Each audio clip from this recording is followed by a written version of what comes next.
എല്ലാവർക്കും പുതിയൊരു വീഡിയോയിലോട്ട് സ്വാഗതം. ഇന്നത്തെ വീഡിയോയിൽ നമ്മൾ നോക്കുന്നത് വൈറ്റമിൻസും അതുപോലെ തന്നെ വൈറ്റമിൻസിൻ്റെ കുറവ് കൊണ്ട് നമ്മുടെ ശരീരത്തിലുണ്ടാകുന്ന രോഗങ്ങൾ അല്ലെങ്കിൽ വേറെ എന്തൊക്കെ മാറ്റങ്ങളാണ് നമ്മുടെ ശരീരത്തിലുണ്ടാവുക എന്നുള്ള കാര്യങ്ങളെക്കുറിച്ചാണ് നമ്മൾ നോക്കുന്നത്. വൈറ്റമിൻസിൻ്റെ ഇമ്പോർട്ടൻ്റ് നമ്മളെല്ലാവർക്കും മനസ്സിലായതാണ്, പ്രത്യേകിച്ച് കൊറോണ സമയത്ത്. കാരണം കൊറോണ സമയത്ത് ഡോക്ടർമാർ കൂടുതലും എഴുതിയിട്ടുണ്ടായിരുന്നത് വൈറ്റമിൻസാണ്. അന്നേരമാണ് നമുക്ക് മനസ്സിലായിരുന്നത് വൈറ്റമിൻസിന് ഇത്രയധികം ശരീരത്തിൽ എഫക്റ്റ് ഉണ്ടോ എന്നുള്ളത്. മെയിനായിട്ട് നമ്മുടെ ശരീരത്തിൽ 2 തരം വൈറ്റമിൻസാണ് ഉള്ളത്. ഫാറ്റ് സോലുബിൾ വൈറ്റമിൻസും വാട്ടർ സോലുബിൾ വൈറ്റമിൻസും. ഫാറ്റ് സോലുബിൾ വൈറ്റമിൻസ് എന്ന് പറഞ്ഞു കഴിഞ്ഞാൽ ADEK, vitamin A, vitamin D, vitamin E, vitamin K. ഇത്രയും ആണ് ഫാറ്റ് സോലുബിൾ ആയിട്ടുള്ള വൈറ്റമിൻസ്. ഈ ഫാറ്റ് സോലുബിൾ ആയിട്ടുള്ള വൈറ്റമിൻസ് നമ്മൾ സിന്തസൈസ് ചെയ്യുന്നത് നമ്മുടെ ശരീരത്തിൽ നമ്മൾ തന്നെ കഴിക്കുന്ന ഭക്ഷണത്തിൽ നിന്നുള്ള ഫാറ്റിൽ നിന്നാണ് ഈ വൈറ്റമിൻസ് സിന്തസൈസ് ചെയ്യുന്നത്, അതായത് രൂപപ്പെടുന്നത്. അതിനുശേഷം ഇത് ശരീരത്തിൽ തന്നെ അത് സൂക്ഷിക്കുകയും ശരീരത്തിൻ്റേതായ പ്രവൃത്തികൾക്ക് അത് കുറേശ്ശെ എടുത്ത് ഉപയോഗിക്കുകയും ചെയ്യുക. അങ്ങനത്തെ ഒരു സാഹചര്യം ആയതിനാൽ ഈ വൈറ്റമിൻസ്, അതായത് ഫാറ്റ് സോലുബിൾ വൈറ്റമിൻസ്, നമ്മൾ ഗുളിക രൂപത്തിലോ അല്ലെങ്കിൽ വേറെ ഏതെങ്കിലും സോഴ്സിൽ നിന്ന് നമ്മൾ കഴിക്കേണ്ടതായ ആവശ്യകതകൾ വളരെ കുറവാണ്. എന്നാൽ അതിൻ്റേതായ രോഗങ്ങൾ വരുമ്പോൾ നമ്മൾ കഴിക്കാതിരിക്കാൻ നിവൃത്തിയില്ല. എന്നാൽ വാട്ടർ സോലുബിൾ വൈറ്റമിൻസ് ആയ വൈറ്റമിൻ ബി കോംപ്ലക്സും വൈറ്റമിൻ സിയും അതിൻ്റെ പേര് പറയുന്ന പോലെ തന്നെ വാട്ടർ സോലുബിളാണ്, വെള്ളത്തിൽ ലയിക്കുന്നതാണ്. അപ്പോൾ നമ്മൾ യൂറിനിലൂടെ അത് പുറത്തോട്ട് പോകാനുള്ള സാധ്യതകൾ വളരെ കൂടുതലാണ്. അപ്പോൾ അത് കാരണം കൊണ്ട് വൈറ്റമിൻ ബിയും വൈറ്റമിൻ സിയും നമ്മൾ ധാരാളമായി പുറമേ നിന്ന്, അത് ടാബ്ലറ്റ് രൂപത്തിലോ അല്ലെങ്കിൽ നമ്മുടെ ഭക്ഷണക്രമങ്ങളിൽ ഉൾപ്പെടുത്തിയോ നമ്മൾ എടുക്കേണ്ടത് ആവശ്യകത വളരെയധികം കൂടുതലാണ്. ഇനി നമുക്ക് ഈ വൈറ്റമിൻസിൻ്റെ എല്ലാം കുറവ് കൊണ്ട് നമ്മുടെ ശരീരത്തിലുണ്ടാകുന്ന രോഗങ്ങൾ ഏതാണെന്നുള്ളത് ജസ്റ്റ് ചെക്ക് ചെയ്ത് നോക്കാം. വൈറ്റമിൻ എ നിങ്ങൾക്കറിയാം, എല്ലാവർക്കും അറിയാവുന്ന പോലെ തന്നെ കണ്ണിൻ്റേതായ പ്രവർത്തനങ്ങളെയാണ് വൈറ്റമിൻ എ കൂടുതലായിട്ട് ബാധിക്കുക. അതായത് സെറോപ്താൽമിയ, അതേപോലെ തന്നെ നൈറ്റ് ബ്ലൈൻഡ്നെസ്. സെറോപ്താൽമിയ എന്ന് പറഞ്ഞാൽ നമ്മുടെ കണ്ണിൽ കണ്ണുനീര് കുറഞ്ഞ് കണ്ണ് വറ്റി വരേണ്ട ഒരു അവസ്ഥ വരും. അപ്പോൾ പലരും പറയും കണ്ണ് ഡ്രൈ ആവുക, കണ്ണിൽ മണൽത്തരികൾ കോരിയിട്ട പോലെ വരിക എന്നുള്ളതൊക്കെ ഈ വൈറ്റമിൻസിൻ്റെ കുറവ് കൊണ്ട് ഒരു പക്ഷേ ആയിരിക്കാം. രണ്ടാമത്തെ ഒരു വൈറ്റമിനാണ് വൈറ്റമിൻ B1. അതായത് അതിൻ്റെ കുറവ് കൊണ്ട് വരുന്നത് ബെറി എന്ന് പറഞ്ഞിട്ടുള്ള ഒരു അവസ്ഥയാണ്. അതായത് നമ്മുടെ ശരീരത്തിലെ ഞരമ്പുകളും അതുപോലെ തന്നെ മസിലിനും ഒക്കെ വീക്കം വന്ന് അവരുടേതായ കാര്യക്ഷമതകൾ, നമുക്ക് വർക്ക് ചെയ്യാനുള്ള കാര്യക്ഷമതകൾ കുറയുക.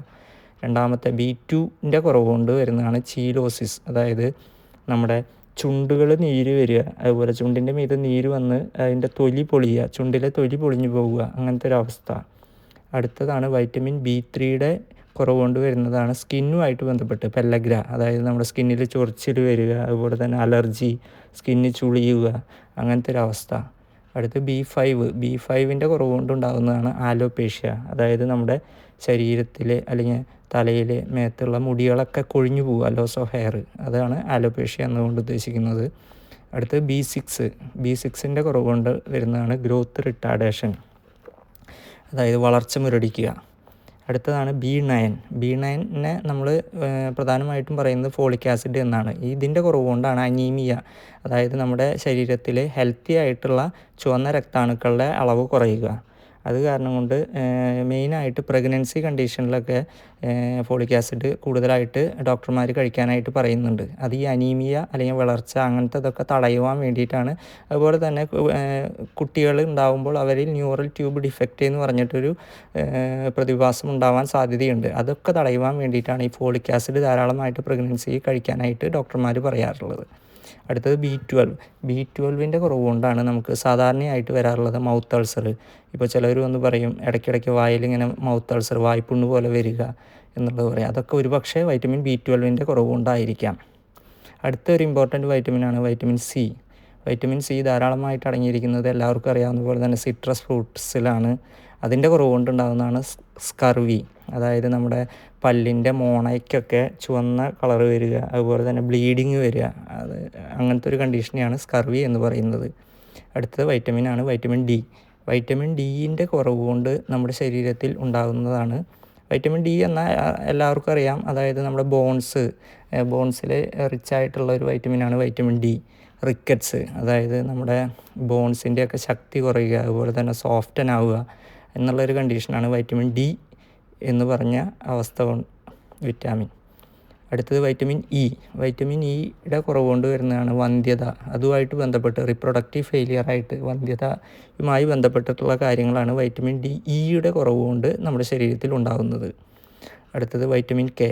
വൈറ്റമിൻ കെ പലർക്കും അറിയാം. അതായത് ഇപ്പോൾ ഹാർട്ട് അറ്റാക്ക് അല്ലെങ്കിൽ അങ്ങനത്തെ ഹാർട്ടിൽ ബ്ലോക്ക് അങ്ങനത്തെ ഒരു കേസുകൾ വന്നു കഴിഞ്ഞിട്ടുണ്ടെങ്കിൽ ഡോക്ടർമാർ പ്രിസ്ക്രൈബ് ചെയ്യുന്ന ഇഞ്ചക്ഷനുകളിൽ ഒരു മെയിൻ ഇഞ്ചക്ഷനാണ് വൈറ്റമിൻ കെ. അതായത് അതിൻ്റെ ബ്ലഡ് ക്ലോട്ട് ഉണ്ടാവാനുള്ള പ്രതിഭാസത്തെ തടയാനുള്ള ഒരു കഴിവ് വൈറ്റമിൻ കെക്കുണ്ട്. അത് കാരണം കൊണ്ടാണ് വൈറ്റമിൻ കെ ഈ ഹാർട്ടുമായി ബന്ധപ്പെട്ടിട്ടുള്ള കണ്ടീഷനുകളിൽ ഡോക്ടർമാർ പ്രിസ്ക്രൈബ് ചെയ്യുന്നത്.